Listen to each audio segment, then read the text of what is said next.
And I'm very hooked up here with high tech, and I have my hearing aids on. I just hope I don't short circuit somehow. Okay, thank you. Thank you, Ruth. And I am delighted to be here to share with you something about Yogananda, this very holy man, his teachings and his life. You will see his name spelled and pronounced in several ways. Some people say Paramahansa Yogananda, some say Paramahansa Yogananda, and there's a story behind all that which I can share later, but in any case, that was his spiritual name. His given name was Mukunda Lal Ghosh. Mukunda was his first name. Lal is a very common middle name, and his family name is Ghosh. He was born on January 5th, 1893 in northeastern India, Bengali. There were 8 children in the family, 4 girls and 4 boys, and it's a well-to-do family. He always had a very spiritual nature. This is little Mukunda at the age of 6 meditating. His parents were very, very saintly people, very devoted people, and their guru was Lahiri Mahashaya. And his father, this is his father, he was a vice president of a railway company in India. This is his mother, who I think is very beautiful. And she took baby Mukunda to her guru and had a blessing when he was little, and he told her, "Thy son will be a yogi. He will be a spiritual engine carrying many souls to the divine." And unfortunately, when she was 36 years old, she died very suddenly of the cholera. She was actually planning her first son's wedding. Someone in the household where she was visiting, maybe the bride's house, got cholera. She nursed them. She got cholera. She died a few days later. Mukunda was only 11 years old, and he was devastated. He was so torn up about it, he actually passed out. And he said he wanted to die. But in later years, he said that losing his earthly mother like that intensified his search for his divine mother. And he called God by many names. He just didn't say Father. He said Divine Mother, Spirit, Friend, Beloved, God. He had many, many appellations for God. When he was 17 years old, he met his guru, and he said he knew him on sight because he had seen his face for many years in visions and dreams. This is Swami Sri Yukeshwar. Swami is the word means reverend. Shri means holy. Yukeshwar means united to God. So that's his spiritual title. He looks kind of stern. He was stern. However, he loved Mukunda like a son. And for most of the next 10 years, Mukunda went and lived in his guru's hermitage, and he learned spiritual discipline and wisdom. And he was a disciplinarian. He also, during that 10 years, attended college. He didn't want to go to college. He said, "I'm not going." His father said, "You're going." His guru said, "You're going," so he went. And he did graduate in 1915. He was an indifferent student. He just wanted to be in his hermitage. He didn't care about school. But in any case, he graduated. His guru said, "You're going to be going to America, and in America they like education." And Yogananda said, "I don't want to go to America." He said, "You're going. It's your destiny." And Yogananda said, he said, "We'll see about that." Well, okay, when you're young, you know how that goes. During that 10 years, also, his sisters and aunts tried to marry him off no fewer than 3 times. And he said he escaped every time. And in fact, the last time he escaped by marrying off one of his cousins to the lady, the prospective bride. And then he started telling his guru, "You better make me a monk. I need to be a monk here, so I'll be safe from this from my family." And he always was a renunciant at heart. And his guru had told him that his destiny, like I said, was going to be in America. He said his life mission was to bring truth-seeking souls to the divine by teaching India's ancient spiritual wisdom. At 22 years old, Mukunda took formal vows as a monk, and that's when his name became Swami Yogananda. And Yogananda, yoga means union, ananda means bliss. So it denotes supreme joy or bliss by union with the divine. And that's what it means. In 1917, Yogananda founded a boys' school in Ranchi, India, and it was both a grammar school and a high school. And he believed in teaching balanced living. So he believed in not only teaching the intellect, but also the body and the soul. In 1920, at the age of 27, Swami Yogananda was invited to America to be a delegate from India to speak at an international congress of religious liberals being held in Boston, sponsored by the American Unitarian Association. Yeah, isn't that something? So there you go. Here he is with the other delegates. He's 27 years old, and you can see pretty much looks like pretty young compared to the rest of them. His speech was titled The Science of Religion. He said that there are specific scientific techniques for attaining direct personal experience with God, that you don't have to just believe in God. You can actually commune with God, and that this state is called self-realization. He defined it as knowing in body, mind, and soul that we are one with the omnipresence of God, that we can attain this, every one of us can attain this self-realization by living spiritual principles and by daily deep meditation. We don't have to acquire it, beg for it, pray for it, search for it, reach for it. It's in us because really God is immanent. God is in us. We're in God. We can never be separated from God. It's just that our consciousness keeps us from understanding that. We think we're separate. And this is what he called delusion. Hindus call it Maya. And because of this delusion that we've got going on, we experience many lifetimes, which he's referring to reincarnation. And through those lifetimes, we learn lessons over, new lessons all the time, old lessons. We learn to regain the understanding of our oneness with Spirit. And he also made a distinction in that word self-realization, self meaning not the little ego, me, Jeannie, I, versus you, but the self meaning the soul that is part of Spirit. We're each a spark of that flame. And he said when we achieve self-realization, we become like Christ who said, I and my Father are one. And he quoted Christ a lot. He loved Christ. He was a great devotee of Christ.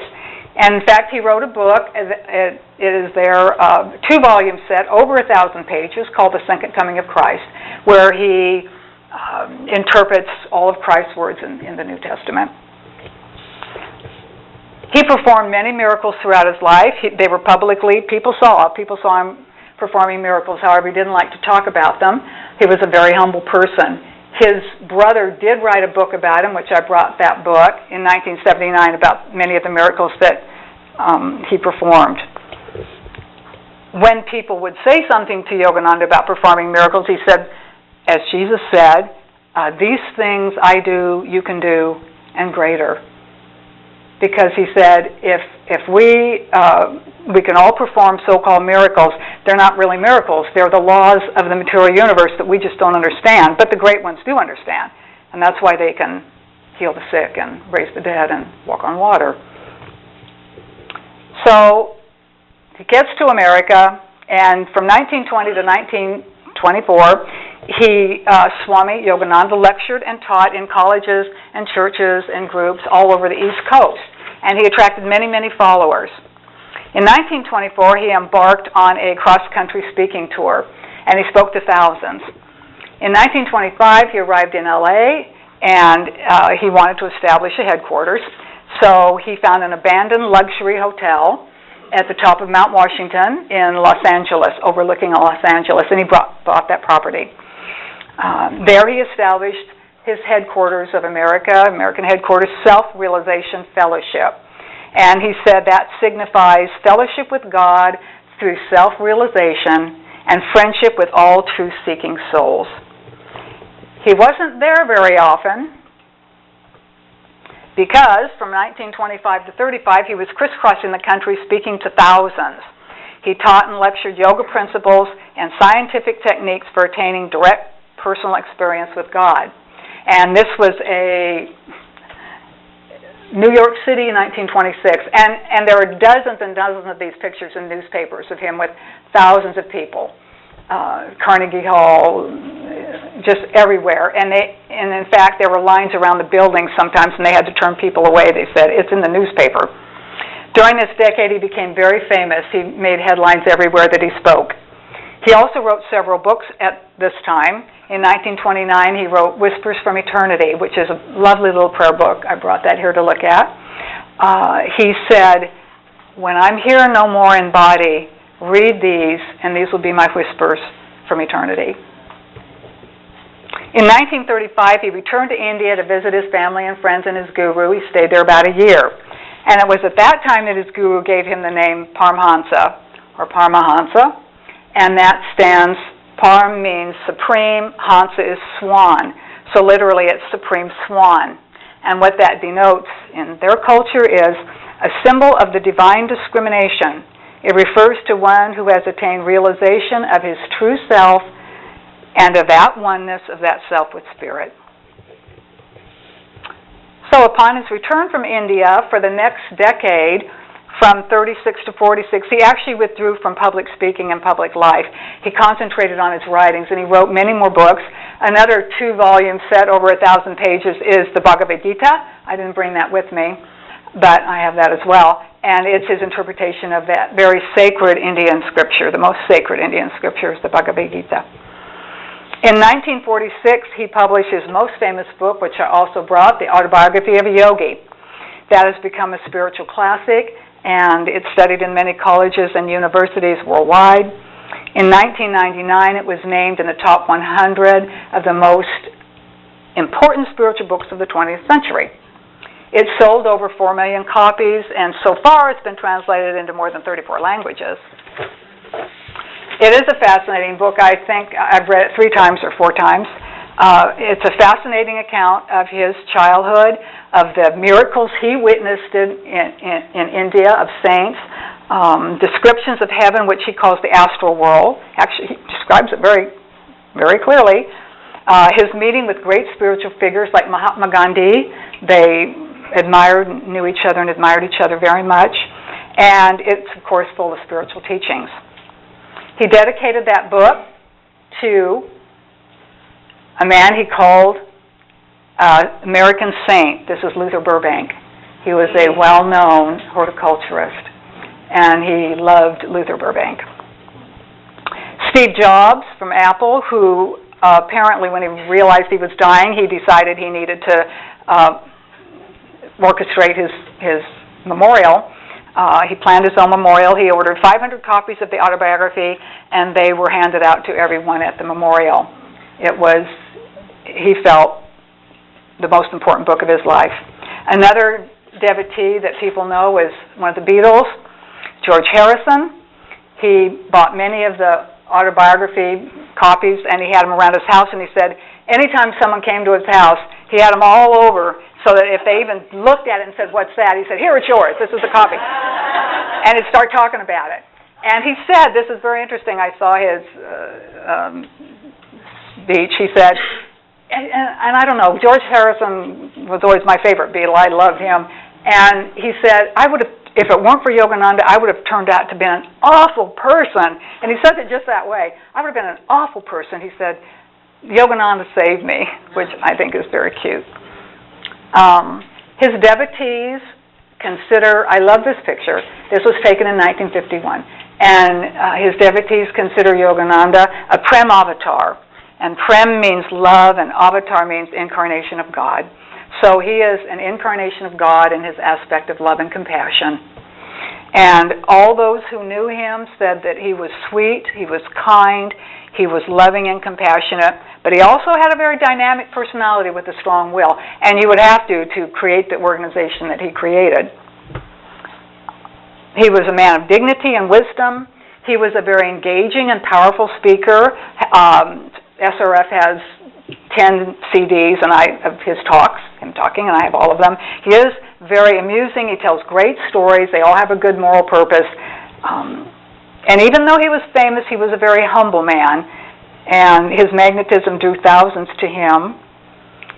In January of 1952, he started telling some of his disciples he was going to be leaving his body very, very soon. And they didn't want to believe it. They talk about it later. They didn't want to believe it. They hoped they were misunderstanding. They hoped he'd change his mind, whatever. However, March 7th, 1952, at the age of 59 years old, he was attending a banquet for the ambassador from India at the Biltmore Hotel in Los Angeles. This picture is called The Last Smile. It was taken 1 hour before his passing. He was a featured speaker. After he finished speaking, he dropped to the floor, and the doctors called it a heart attack, but he had warned and told his devotees that it was going to be his Mahasamadhi. And Maha means great, like a Maharaj is a great king. Mahasamadhi, and Samadhi means union with God. So that means a yogi's conscious exit from their body to go home to the divine. He is interred at Forest Lawn in Los Angeles. And since his passing, Self-Realization Fellowship has grown to an international organization with temples, retreat centers, ashrams, and prayer groups worldwide. For those not near a facility like us, they also have home study lessons. In later years, this is a beautiful website, and if you wanted to look at it, it's chock full of information all about Self-Realization Fellowship. In later years, some of his disciples who had lived with him actually left SRF and started their own spiritual organizations, and one such disciple was Swami Kriyananda, and he founded Ananda, which means bliss, in California. This is how I came to know about Yogananda, because there was an Ananda church near where I lived in Palo Alto, California, and I actually went to live in one of the spiritual communities in Mountain View, California for over 6 years. I was living there just before I moved here 5 years ago. Ananda has spiritual communities, temples, retreat centers, and prayer groups in various parts of the world. They're not nearly as large as SRF. Their headquarters is in the foothills north of Nevada City, California, and they also have a beautiful website with a lot of information about Yogananda. Some of the major teachings of Yogananda, one is non-attachment. He said that our desires are like, they make slaves of us. The more we want, the less happy we are sometimes, because if you don't get what you want, you're unhappy. If you do get what you want and you lose it, you're unhappy. If you do get it, and like your good health or money, you worry about losing it. So he extolled the virtues of non-attachment, and as far as our work goes, our work lives, and he said non-attachment means do your best and leave all results to God. He also talked about even-mindedness, and he always used the analogy of an ocean and a wave. He said, Spirit, God is the ocean, we are the waves. So we can never be, that's why we can never be separated from the ocean. However, if you have a lot of desires, you're a wave, and you have a lot of desires, and you have wrong living and wrong thinking, that wave rises higher and higher and higher from the ocean, and it's going to crash. And the higher it gets, the harder it crashes. So he extolled the virtue of, here's the ocean, we should be like ripples staying near that surface of that ocean. And if you want to really dive deep into the ocean of bliss, deep into the ocean to meditate, he talked about meditation all the time. He urged us to have a balanced life, and he said to him that meant working for God, and that means, how do you work for God? You serve mankind. He said, serve mankind. We're all here to help each other out. And meditate to keep you from going nuts. So it's, yeah, really. Too much work makes you frenetic, and not enough work makes you lazy. So he said a balanced life of inward and outward. And attunement, this was a big thing he always talked about, was attunement. Attunement with the divine. He said, we all seek happiness. He said, everybody wants to be happy. Have you ever asked someone if you want to be happy and they say, no, I want to be miserable? Well, some people may enjoy being miserable, but most people want to be happy. And he said people seek that in many different ways. And as we know, what makes one person happy doesn't make another person happy. However, he said, if you want to find true and lasting happiness, seek God. Because real happiness and God are identical. And then he quoted Christ, seek ye first the kingdom of God, and all these things shall be added unto you. He preached unity among all nations and all religions and all mankind. He said we're all brothers and sisters of that one Father, Mother, God. And this is my favorite picture. This was taken in 1951 at Mount Washington. And I just think it exemplifies or kind of exudes that magnetism and that love and that, I don't know, the sweetness, the love, the kindness. And yet it's a powerful picture. It doesn't look like a weak person. It's a powerful person. I do have a handout, if anybody, I don't know if I have enough, but one page, and it's the summary of the goals and ideals that Yogananda wrote for Self-Realization Fellowship. It's one page. I also have my books here. They're written on because I write on my books and turn on the pages, but you're welcome to look at them and if you're interested at all to see what some of them look like. And I wanted to end with a quote of Yogananda's that I love. I say this every day, at least once. The love that you express for other people is more than anything else you do. The kindness that you express, the humility in embracing their needs along with your own, and above all, doing it in God's name. These are the things that give life value.